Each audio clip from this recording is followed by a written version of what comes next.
Hello, Bearded Rogue here again, and we're continuing Euro Week this week in Vlogust, and this episode is specifically about Caverna, and the three things that I love about Caverna.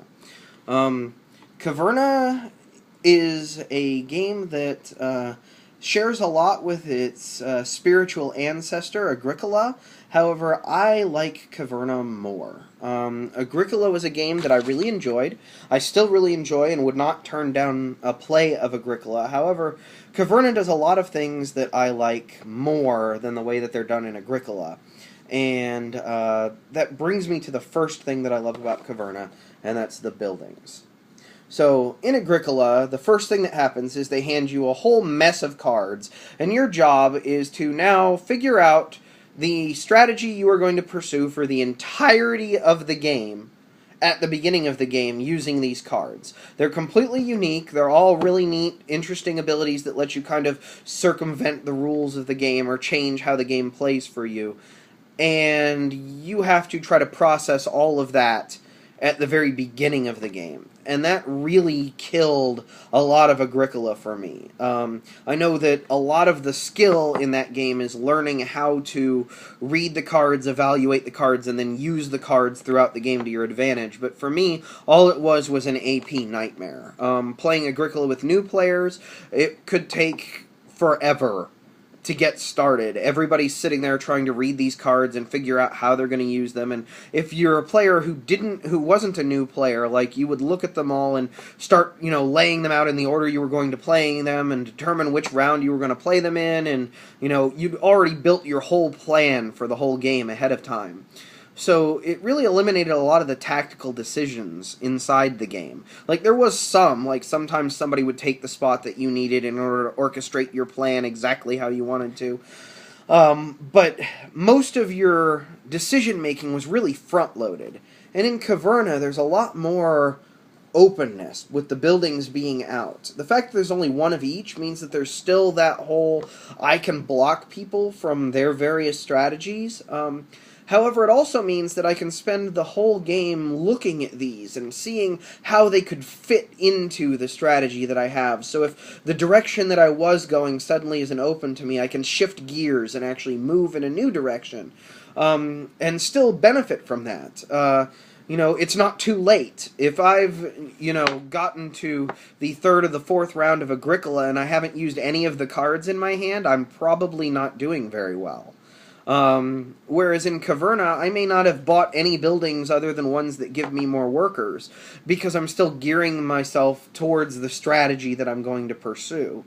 And that really is something that I love about Caverna. I love the buildings, I love the effects they give you, whether it's helping you feed your people or giving you alternate ways to score victory points or special abilities that other people don't have.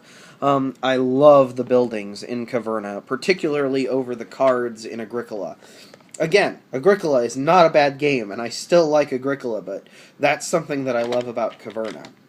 The second thing I love about Caverna is dwarves. And I'm only saying this somewhat mockingly. Dwarves are the greatest fantasy race of all time, and if you do not agree with me, you are probably a tree-hugging elf lover, which I'll still, get along with you. That's fine. Just know that you're wrong and that dwarves are superior. But to kind of dovetail into this point, dwarves are known for being a very martial race. They pride themselves in being warriors. They pride themselves in going adventuring and fighting off evil hordes of beings and stuff. And as such, something that this game has are the expedition, those little warrior tokens. So your dwarves can go on expeditions. And the pacifist versus militaristic dwarves aspect of Caverna really shakes things up a lot. I've seen strategies that go both directions winning. Sometimes the person who's going the expedition route, all of their dwarves are kitted out to the teeth with weapons. They're running around taking expedition actions and stacking all of those little partial actions that an expedition is. Because an expedition, for those who don't know, the way it works is basically you get a little menu card of things that you can do on an expedition. and they're all, like, half as good as spaces on the board. So, like, you could, get some wood or a dog, or some wheat or a sheep, or stone or a donkey, or get a vegetable and some ore, pigs, etc., etc. But they're all like half actions. Like you can place one field rather than a two, or one pasture rather than a two pasture space, or one field rather than a two field space. So they're all kind of like half actions. However, you get to stack them. So when you go on an expedition space, it has a number, and you have to have a dwarf that has a military strength as high as that number at least.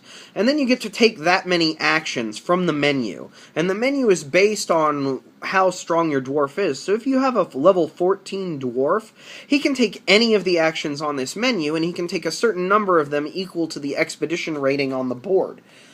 So they're half actions, but you can kind of mix and match what you need, rather than going very full direction in one thing.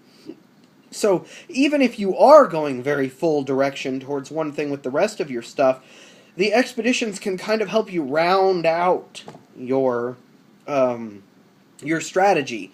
Like Agricola, Caverna benefits from doing a little bit of everything. You want to try to have one of every animal type. You want to try to have a finger in a little bit of everything that's going on. And as such, expeditions are an interesting way to do that.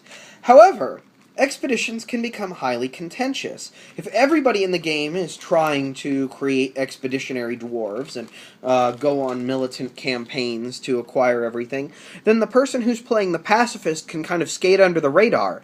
Because all of the spaces on the board that aren't expedition spaces are about twice as good as an expedition reward is. So if you can focus all of your dwarves at collecting those benefits, you actually come out a little bit ahead of those who are being militaristic. So there's this kind of tug of war back and forth. How many people are going expedition style versus how many people are not? How many people are pacifists versus how many are militaristic? And that's kind of an interesting dynamic in the game. You know, I may start out going militaristic and then get one of the buildings that lets me sell off all my weapons because everybody else is going military too. So it would really benefit me to not try to contest those spots. And instead, I'll go totally pacifist. And like I said, I've seen both strategies win. I've seen people who never purchased a weapon win, and people who buy all of the weapons for their dwarves win. So that's a very interesting dynamic in the game that I really like. It's really good once you get to 4 and 5 players. In 3-player games, there tends to be a little bit of whoever chooses to be the odd man out gets a big benefit. So if 2 of the players go towards a militaristic strategy, the person who doesn't, the third person has a bit of an advantage in that they're not contesting over those spaces, and that makes a big difference in the play of the game. But once you get to 4 or 5 players, it's a very interesting mix of how much is there for each player to interact with. I would never play this game with more than 5 players, even though it claims that it plays up to 7, just because it would take a long time. It's not a short game, but it's also not the longest Euro game I have. Usually, 4 to 5 players, we can knock a game out in about 2 hours, which isn't bad. 2 hours is not a bad time for a game, especially one as in-depth as this is. So, the second thing I love about Caverna is the dwarves and the militaristic versus pacifist back and forth. The final thing that I love about Caverna, and this is one of those things that makes me feel giddy whenever I open the box, is that this game has some of the most beautiful pieces ever. Like, all of the meeples are custom. There's not a single cube in this game. You know, the wood pieces are little logs. The stone pieces are little stones. It's got sheeples. It's got cow meeples. It's got donkey meeples. It's got even puppy dog meeples. Like, the pieces in this game are all custom. The artwork for this game is extremely well done. Like, all of the the pastures and the ore mines and everything, all of this stuff being as blinged out as it is, really makes for a gorgeous setup. Like, when this game is being played, people come by and look. People want to know what it is you're playing, even if they're not at all familiar with Euro games, even if the game might be outside of the scope of games that they're even interested in. People are interested in this game because of the way it looks.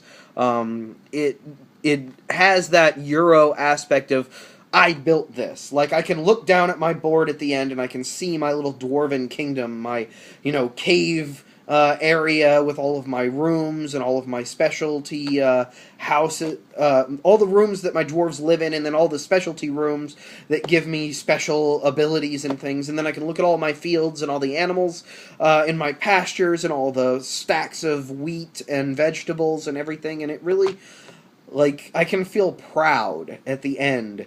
Not only of what I accomplished, but the way that it looks. Like, I'm proud that I own this game. I'm proud that I played this game. I'm proud that I built this in this game using these pieces. It really is eye candy as far as I'm concerned.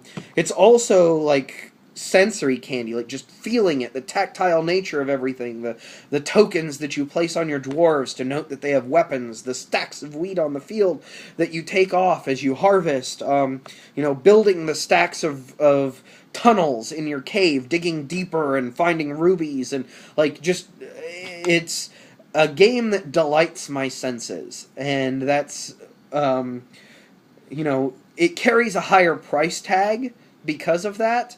And I feel that it is totally worth it. 100% worth it. Like, everything about this game screams Euro. And at the same time, it really celebrates the fact that it's a Euro. Like, it's celebrating the fact that you're creating something, and it wants what you're creating to be beautiful and interesting and dynamic. It's just fantastic for me. It's always a fun time. I love playing this game. I don't ever get to play it enough because it's a little bit on the longer side, and because it's a bit of a bear to teach people for whatever reason. It's not quite as hard as Agricola. You can usually get up and running faster because they don't have to sort through the mid of cards, but it's just a fantastic game once you actually get to play it, and that's Caverna, the Cave Farmers. Excellent game. Definitely try it if you have not. Try Agricola as well, its predecessor. That's totally a game worth playing. Caverna just happens to be my preferred version of this system, the UA Rosenberg worker placement type system, and so I highly recommend it. So that's 3 things that I love about Caverna. So that's it for today. Join me tomorrow for, I think, what's going to be the last day of Euro Week on the Vlogust. I may cover some more Euro games down the line, but that'll be the last one for this specific week. And anyway, Bearded Rogue, signing off.